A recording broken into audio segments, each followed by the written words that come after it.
So, something I found interesting in Dragon Ball Super Manga Chapter 91 was the encounter between Gohan and Piccolo when, Piccolo showed up to Gohan's house to be like, hey bro, like why you ain't picking up your own kid?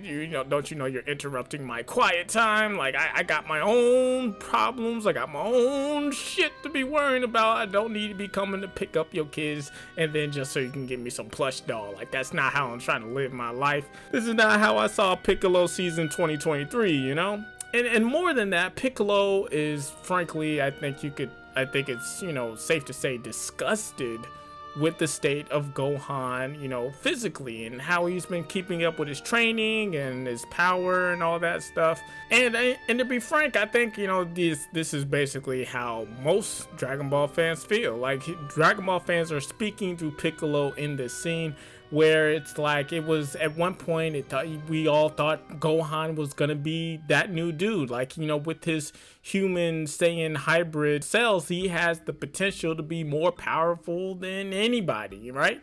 He was the one that defeated Cell. It was like a 3 saga journey in the making of his power coming to full potential, and it's just like he's supposed to be that guy. If anyone should be, the most powerful being in Dragon Ball universe, it definitely should be Gohan, right? So yeah, the fans and Piccolo are like, what are you doing? Like, why aren't you training even a little? And what really stuck out about this whole thing with me is that Gohan replied, and I quote, "What? There's still evildoers out there? Besides, no matter the threat, we've got Dad and Vegeta." That is a very, very strange statement to come from Gohan. Someone who pays attention as much as Gohan, someone who's as smart as Gohan. Because aren't Goku and Vegeta the dudes who just got bodied, who just got one-shotted last arc by the new most powerful being in the universe, Black Frieza, right? So it's like, why would Gohan say that if he knows Goku and Vegeta can be beat? And it dawned on me that he doesn't know that. I don't think Gohan, I don't think Piccolo, I don't think anybody on Earth knows that Frieza is back and more powerful than ever with a brand new form. Goku and Vegeta have kept that a secret for some reason. They haven't thought it necessary to bring in Gohan, to bring in Piccolo, any of the fighters from the Tournament of Power in on what is happening in the greater landscape of the Dragon Ball universe. Now, why could that be? Could it be because they just don't want Gohan and the others to get hurt? Or is it more so they're just being selfish? They're being prideful. They want to take care of Frieza themselves. They think that, they're enough to deal with Frieza like they have before. And, they're just being way too cocky and overconfident that they can defeat Frieza and his empire all by themselves. That is very much a possible thing, but that's got me thinking on what I think the other reason is. Like these kind of go hand in hand, A and B.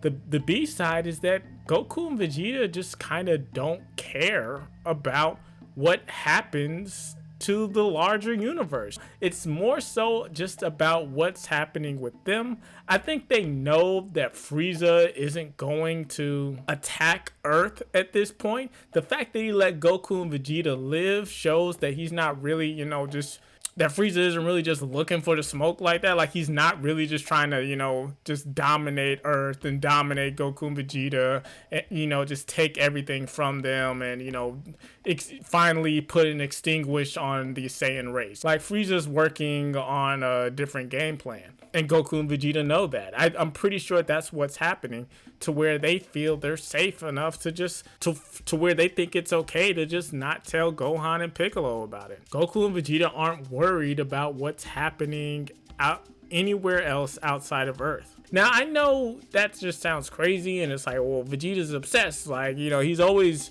worried about Frieza and the possibility that something could go wrong. Like he has that same mindset as Piccolo. Like, you should always be training. There's always a great threat out there, and this threat now has a name and has a face. Like, if it's Frieza, he's more powerful than us. Like, we shouldn't just be downplaying it. But I think they are downplaying it. Like, otherwise, there's no reason they would go off world, like why they would leave them all alone on Earth without any knowledge that Frieza exists and that they should be, you know, on guard for a potential sudden invasion. Like, I think it's been proven at this point, like, you know, pretty established that Goku and, you know, Earth's, you know, fighters, they don't care too much about what's going on in the greater universe or galaxy or whatever.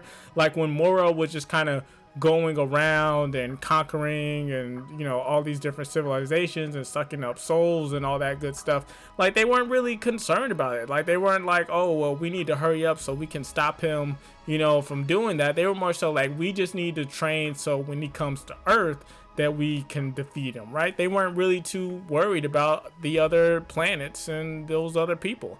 And I think Frieza knows that. I think Frieza knows that if he stays clear of Earth, that Goku and Vegeta won't feel the need to get involved, just like, you know, before, you know, he got his Black Frieza form. Frieza stays away from Earth. He does his thing out in the universe and the galaxy, building his forces up and all that stuff, you know, maybe still conquering and selling planets. And Goku and Vegeta are just, they don't care. They're not looking to go out there and stop them. They train, you know, so one day if Frieza shows up, they can fight. But as far as actively seeking out Frieza and to, you know, to stop him and so that good can, you know, prevail across the universe, that is not what they're looking to do. That is in no way their thing. They're not superheroes. They're just, you know, Saiyans just looking for a good fight. So it's like when the fight shows up, they're ready, and in the meantime, they just, you know, gonna fight each other and train some more. So yeah, I think that's pretty much what it is. Frieza stays out of their way, Goku and Vegeta stays out of Frieza's way, and, you know, things stay peaceful. Because, I mean, look, that's what's been happening. Black Frieza, that happened a while ago in the, you know, timeline of Dragon Ball, and nothing bad has happened. Frieza hasn't come to Earth for anything, and he hasn't come to Beerus' planet for anything. As far as we know, there's been zero interaction with anybody, you know, as far as the Namekians or whoever. Frieza's staying clear out of their way because he knows that Goku and Vegeta won't get involved otherwise. And it's like, okay, well, if this is the case, if that's their dynamic, how is this eventually going to culminate and, you know, to some great big final battle between Goku, Vegeta, and Frieza? What will the Black Frieza saga really be if that's, you know, if that's the precedent? Which brings me to the great realization, the real exciting realization. Well, at least if they do it the way I'm thinking they do it, if my prediction is correct, this could be a very exciting thing in the Dragon Ball story. Because basically what I'm thinking is because Goku and Vegeta stay clear of Frieza and Frieza does the same, that something is going to have to happen to where it just becomes like Frieza becomes too great of a threat to ignore. And I think what that will be is that Frieza's desires, Frieza's empire, the reach of his empire will begin to expand across universes. Black Frieza is our gateway to going back to all the other parallel universes. That's how we get back to planet Sadala. That's how we get to, you know, Jiren and all of those guys. That's how we get there through the expansion of Black Frieza's empire.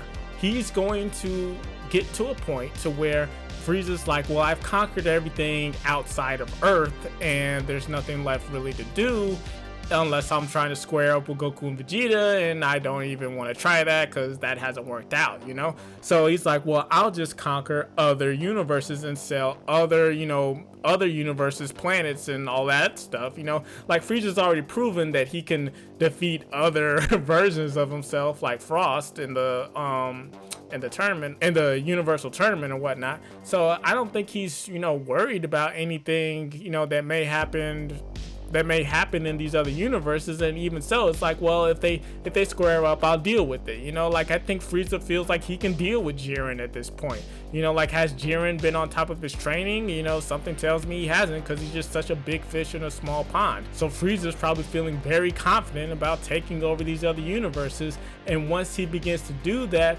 the heroes from these other universes, they'll reach back out to Goku and Vegeta, and Goku and Vegeta will have to finally get involved, and they'll of course bring in Gohan and Piccolo and everybody, and it's just gonna be this great big multiversal war where it's just all these different fighters, all these different villains from all these other universes teaming up, and it's just this one great big battle, which could end up being the end of Dragon Ball, because I don't know how you follow up a saga like that. But what do you think? Leave a comment below. Where do you think the story is going with Black Frieza? Why do you think Goku and Vegeta didn't tell Gohan and Piccolo about Black Frieza?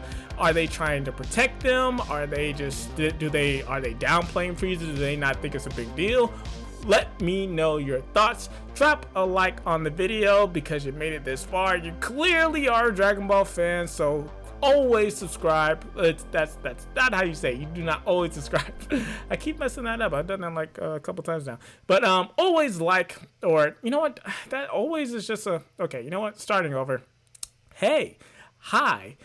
I thank you for watching my video, and if you could drop a like button, I sure would appreciate it. And please subscribe if you'd like to see more Dragon Ball videos just like this, or a little similar. And thank you for watching, and have a nice day. Bye.